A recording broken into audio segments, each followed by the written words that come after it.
Vamos retomar então falando sobre fluxos de radiação térmica, tá?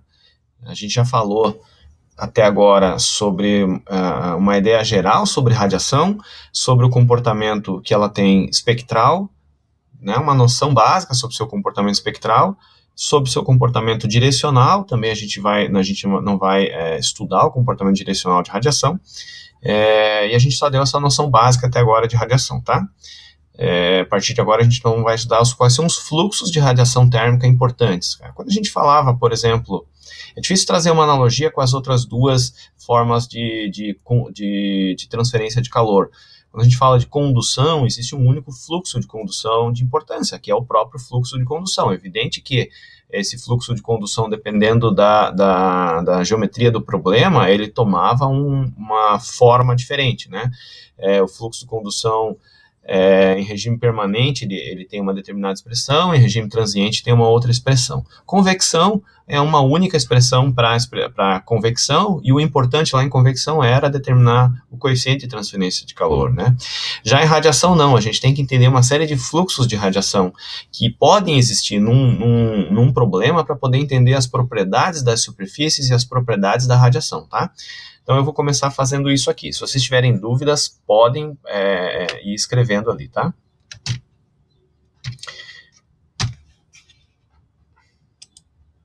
Eu vou começar fazendo o seguinte aqui. Eu vou fazer um desenho, que é o mais fácil aqui, para poder exemplificar, tá? Eu vou fazer aqui, ó, uma parede. E essa parede, na verdade, aqui, ó, ela é um chamado sólido semitransparente. Agora já tem um primeiro conceito aqui.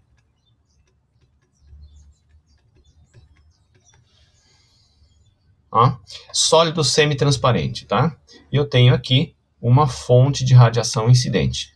Então eu vou colocar aqui uma fonte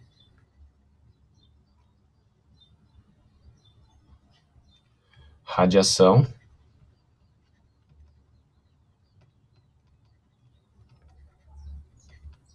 incidente, tá?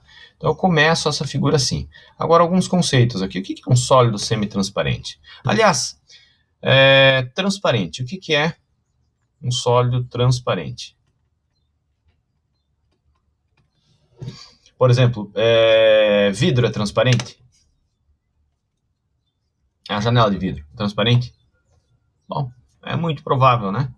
Para radiação no visível, ela é transparente, né? Tem alguma reflexão que às vezes a gente vê, né? Consegue inclusive se enxergar em alguns vidros, né?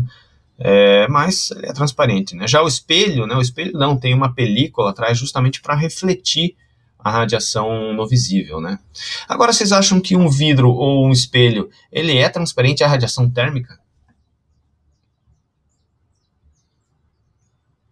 Não é transparente, muito provavelmente ele reflete alguma coisa. No entanto, se você tem radiação solar incidente sobre uma janela de vidro, essa radiação solar ela passa, né? Alguma coisa ela passa. Ela bloqueia um pouco, mas alguma coisa ela passa, tá? Então ela não é totalmente transparente. Mas pega, por exemplo, uma parede da tua casa, a parede aí do teu onde você está estudando aí, do teu quarto, da tua residência, ela é transparente à radiação visível? Não, né? Tomara que não seja. Não é transparente à radiação visível. Mas ela é transparente à radiação infravermelha? Provavelmente não também, né? Provavelmente não também. Mas ela é transparente à radiação, algum tipo de radiação? Talvez, né? A visão de raio-x do Super-Homem. Lembra disso? Alguém assistiu o filme do Super-Homem? Não. Mas talvez ela seja transparente a algum tipo de radiação, tá?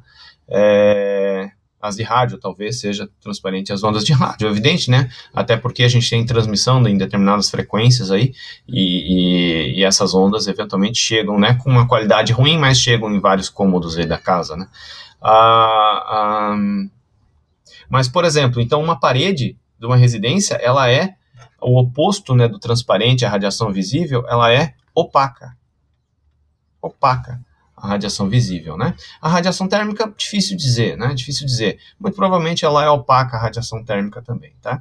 Que a gente está falando aqui de um sólido semitransparente é aquele que nem transfere toda, que a radiação incidente, ela nem é totalmente transferida, nem é totalmente refletida, né? A radiação incidente, parte dela, né? E aí eu vou colocar assim, ó, parte da radiação incidente é refletida e parte da radiação incidente é transmitida. Mas também existe mais uma parcela que acontece com a radiação incidente. A radiação incidente também pode ser o quê? Vou colocar assim, ó. Ela pode ser absorvida. Ela pode ser absorvida, tá? Então, de uma radiação incidente numa determinada superfície, agora pensa sobre a ótica, sob o ponto de vista da superfície, ou sob o ponto de vista desse sólido, né, com uma determinada espessura, essa radiação pode ser refletida, pode ser absorvida, ou seja, esquenta a própria superfície, esquenta o próprio sólido, ou pode ser transmitida, tá? Ou pode ser transmitida, ou seja, passa e não toma conhecimento do sólido, né? Passa e não toma conhecimento. Essa radiação incidente é um dos fluxos importantes aqui. Essa radiação incidente é chamada irradiação. Irradiação, e a letra que a gente usa é a letra G, ou a letra G com um símbolo gama, né? Então eu vou colocar aqui embaixo para ficar mais fácil, tá? G é irradiação total e G gama é irradiação espectral, tá? Agora olha o que a gente já fez aqui, né? Olha o que a gente já fez. A gente já viu que parte dessa irradiação, parte do G é refletido, parte é absorvido e parte é transmitido, certo? Então, a gente pode chamar o seguinte, ó, radiação refletida, a gente pode chamar a radiação refletida de G, eu vou chamar de Gref aqui, tá? A radiação absorvida de GABS e a radiação transmitida de Tra de transmitida, tá? Só para carregar aqui um sobrenome cada uma delas. Mas como a irradiação, parte é refletida, parte é absorvida, parte é transmitida, é evidente que a gente pode escrever uma equação assim, ó. Irradiação é igual a irradiação refletida mais irradiação absorvida mais irradiação transmitida, tá? Vale exatamente a mesma coisa, né? Vale exatamente a mesma coisa se a gente for olhar para a irradiação só espectral, tá? Então, a irradiação espectral, ela é... Então, a irradiação espectral, da mesma forma que a irradiação total, ela pode ser escrita como a soma da irradiação espectral refletida mais irradiação espectral absorvida mais irradiação espectral transmitida. Tá bem? Isso aqui ficou ruim aqui, né? Deixa eu apagar isso aqui. Isso aqui é um gama, tá? Irradiação espectral transmitida. Tá ok? Então, esses são alguns fluxos importantes aqui. Não são os únicos, tá? Mas são alguns fluxos importantes aqui desse processo, tá? Esqueci de acender minha luz. Pronto. Dúvidas até aqui? Podem ir colocando as dúvidas, tá? Existe mais um fluxo, né? Mais um fluxo importante aqui que eu vou colocar, tá? Mais um fluxo importante. Esse sólido semitransparente, ele está a uma determinada temperatura. Eu vou chamar aqui temperatura T. Não interessa qual, mas é uma temperatura finita, tá? É uma temperatura finita. E por ele estar numa temperatura finita, esse sólido emite radiação, tá? Esse sólido emite radiação. Eu já vou responder ali, tá? Esse sólido emite radiação. As duas irradiações são iguais? Não. A total é função da irradiação espectral. A gente já vai ver essas funções. Então, o sólido, por ele estar a uma determinada temperatura finita, ele emite radiação, e essa radiação eu vou chamar o seguinte aqui, ó, chamada emissão de radiação, ou também chamado de poder emissivo. Poder emissivo, a letra que a gente usa é a letra E, de emissão total, né, ou emissão espectral, tá? Emissão total, emissão espectral. Agora, pensa o seguinte, né? Ou seja, é a emissão da superfície em si. Agora, pensa o seguinte, se você é um observador que está aqui, ó, o observador aqui está fora, né, sobre a perspectiva de um observador, fora da superfície, olhando para cá.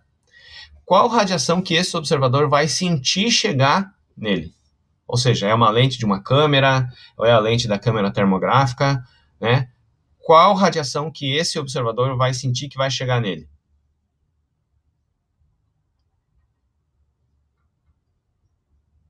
Refletida e emitida, exatamente. Ou seja, sempre esse observador vai enxergar dois fluxos de radiação. Irradiação refletida mais a emissão da própria superfície. E como é que ele caracteriza uma delas? Veja, emissão da superfície é algo que depende da superfície. E a gente já vai ver isso, né?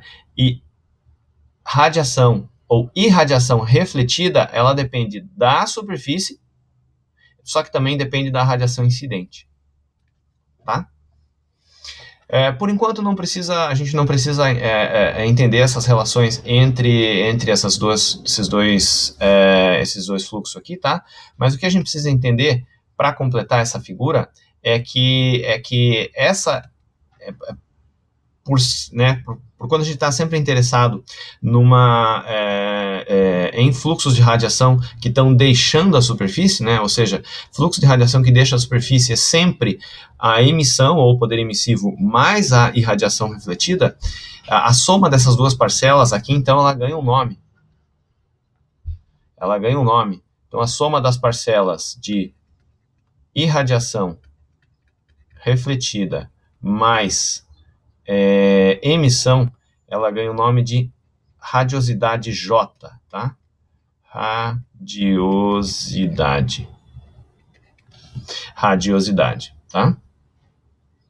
Radiosidade J. Então, lembrem disso, tá? A gente tem aqui uma série de fluxos de radiação importantes, tá?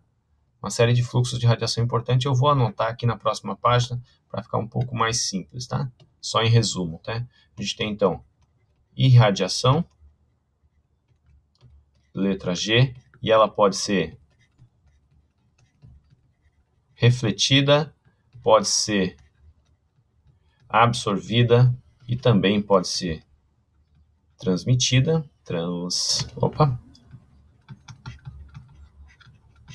Transmitida. A gente tem a emissão, que é a letra E, que é da superfície.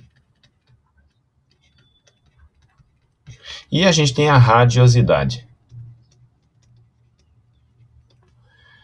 que é a letra J, que é irradiação,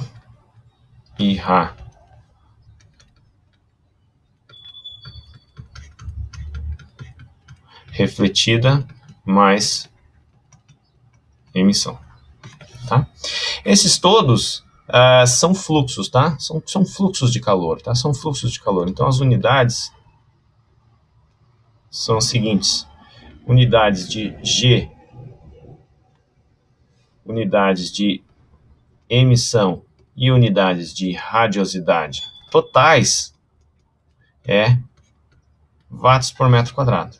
Watts por metro quadrado, tá? É um fluxo, né? É exatamente a mesma ideia de fluxo convectivo ou fluxo difusivo, tá?